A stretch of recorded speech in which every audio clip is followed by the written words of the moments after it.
Saya menghabiskan shift 12 jam menyelamatkan nyawa di ICU, lalu pulang dan mengabaikan nyeri dada sendiri karena tidak mampu membayar tagihan rumah sakit.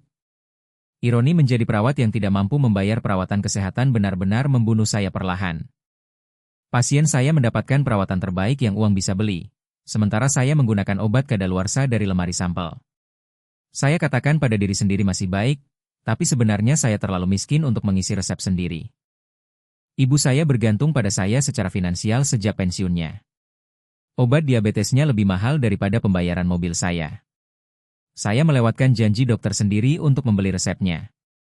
Saya mendiagnosis kondisi tiroid sendiri 6 bulan lalu tapi masih belum menemui spesialis. Copai saja berarti memilih antara listrik dan perawatan kesehatan. Jadi saya terus bekerja melalui kelelahan. Sahabat saya tidak mengerti mengapa saya tidak mau ke dokter. Dia menikah dengan perawat lain, pendapatan ganda, tidak ada anak. Dia tidak bisa memahami memilih antara bahan makanan dan tes darah. Saya pingsan di tempat kerja minggu lalu karena kelelahan dan gula darah rendah. Rekan kerja ingin menjalankan tes, tapi saya menolak. Saya tidak mampu tagihan medis lain di atas $42 yang sudah saya hutang. Adik perempuan saya dan saya bermain game sedih di mana kami membandingkan tagihan mana yang kami bayar terlambat bulan ini. Kami berdua pekerja kesehatan yang tidak mampu menjadi pasien di sistem kami sendiri. Dr. Williams memperhatikan saya kehilangan berat badan dan memiliki lingkaran hitam. Dia menarik saya setelah ronde dan bertanya apakah saya baik-baik saja. Saya meledak menangis, tidak ada yang bertanya itu pada saya selama bertahun-tahun. Saya mengakui segalanya pada Dr. Williams, hutang medis, makanan terlewat, gejala diabaikan. Dia memeluk saya dan berkata, saya adalah Anda 15 tahun lalu. Pengertiannya terasa seperti pelampung penyelamat. Dr. Williams menjelaskan bahwa pekerja kesehatan adalah yang terburuk dalam perawatan diri. Kami terlalu sibuk menyelamatkan orang lain, kami lupa menyelamatkan diri sendiri, katanya. Kebenaran menghantam saya seperti pukulan fisik. Dia mengajarkan saya tentang navigasi biaya medis, cara menegosiasikan tagihan, menemukan program bantuan, dan memaksimalkan asuransi. Informasi yang seharusnya pengetahuan dasar tetapi tidak diajarkan di sekolah perawat. Langkah pertama saya adalah menegosiasikan tagihan medis turun 60%. Saya menggunakan naskah Dr. Williams dan menghemat ribuan dalam satu sore. Mengapa tidak ada yang mengajarkan ini di sekolah perawat? Saya memulai bisnis sampingan mengajar perawat lain cara menavigasi biaya medis. Workshop pertama saya memiliki 20 peserta. Semua pekerja kesehatan tenggelam dalam hutang medis seperti saya. Bisnis konsultasi saya tumbuh lebih cepat dari yang saya bayangkan. Rumah sakit mulai mempekerjakan saya untuk mengajar staf mereka kesejahteraan finansial. Saya memecahkan masalah yang telah saya jalani selama bertahun-tahun. Saya akhirnya menemui spesialis tentang kondisi tiroid saya. Membayar tunai terasa memberdayakan daripada menakutkan. Untuk pertama kalinya, saya mampu berinvestasi dalam kesehatan sendiri.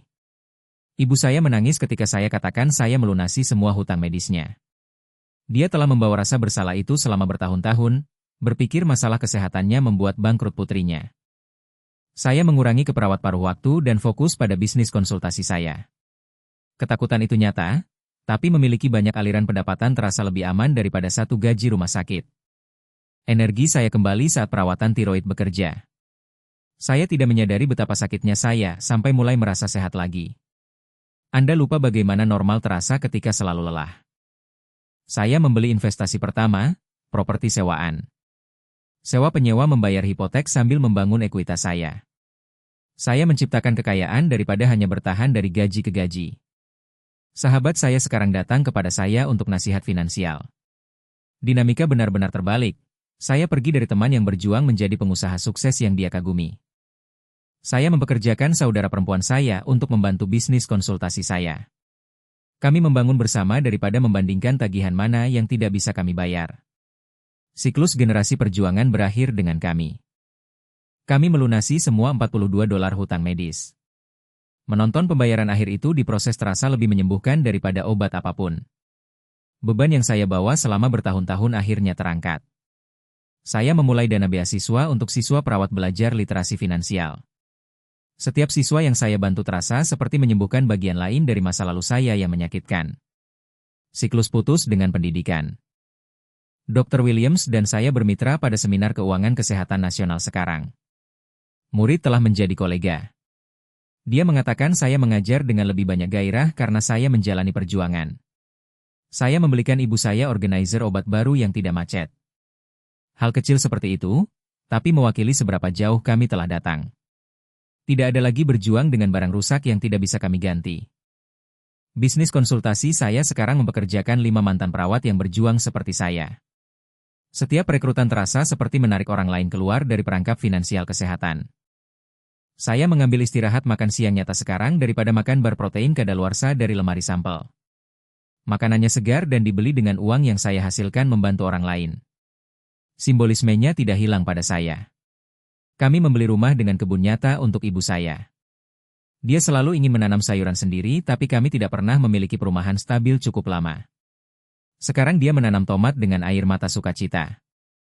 Saya masih bekerja beberapa shift perawat karena saya suka perawatan pasien, bukan karena butuh uang. Perbedaan motivasi mengubah segalanya tentang bagaimana saya muncul di rumah sakit. Gelang peringatan medis saya sekarang pilihan, bukan kebutuhan. Saya memakainya dengan bangga sebagai advokat kesehatan daripada menyembunyikannya seperti simbol kegagalan finansial. Saya mulai berinvestasi dalam saham kesehatan. Ironi mendapat untung dari sistem yang hampir menghancurkan saya tidak hilang pada saya. Saya mengubahnya dari dalam dan luar sekarang. Kesehatan ibu saya meningkat secara dramatis setelah stres finansial terangkat. Tekanan darahnya normal, diabetesnya menjadi terkendali. Saya tidak menyadari uang membuat kami berdua sakit. Saya menulis buku tentang navigasi finansial kesehatan. Setiap salinan terjual terasa seperti menjangkau pekerja kesehatan berjuang lain dengan informasi yang menyelamatkan hidup saya. Perawat yang tidak mampu membayar perawatan kesehatan sekarang memiliki kekayaan bersih 7 angka. Transformasi masih mengejutkan saya ketika melihat laporan keuangan saya.